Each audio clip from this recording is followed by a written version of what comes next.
All right, so to give you a little bit more practice before your homework quiz, I have this warm-up. So if you haven't done the warm-up on your own, please do it on your own right now. Pause the video. Okay, so now that you're watching this video, it's because you've already done the warm-up and you want to check your answers, so I'm going to go through it. So it says, in an unbiased survey of 1470 adults from the U.S., 221 said that of all the presidents in our nation, they admire Lincoln most. So we want to identify the population, sample, P and P hat. So the population it looks like all U.S. adults. And the sample is specifically the 221. Oh, no, it's not the 221, sorry. It's the 1470 adults that were sampled. Sampled adults.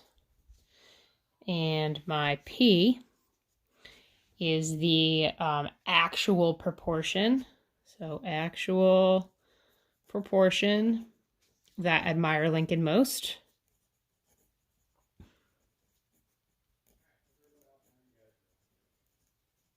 And then my P hat is specifically the 221 over 1470. So 221 divided by 1470, and we'll say about 0.15. Okay. Now, can a normal model be used in this situation? Explains. This is where we want to go through the assumptions and conditions. So independent, we're going to say no because the population is finite, meaning it's countable. So once I choose one person, one adult, there's one less person there. So technically, trial to trial is not independent. However, I can use the 10% condition because 1470 is certainly less than 10% of all U.S. adults.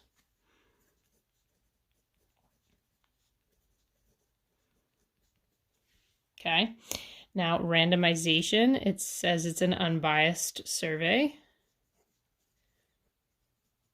So it should be random. And then success fail is going to be 0.15 times 1470.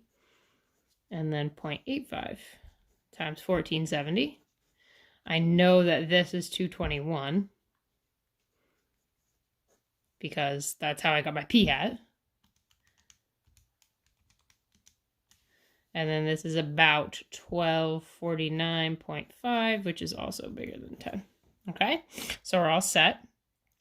And now we're going to construct and interpret a 95% confidence interval. So remember, we need our margin of error for 95%, which is always 2 times 0.15 times 0.85 over 1470.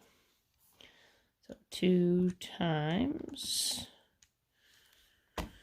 0.15 times 0.85 divided by 1470. So we'll say that's about 0.02. And then I'm going to take my 0.15 and I'm going to add and subtract my margin of error, which is 0.02. So it's going to be 0.13, 0.17. Okay, so I'm going to say I am 95% confident the true proportion of U.S. adults who admire Lincoln most is between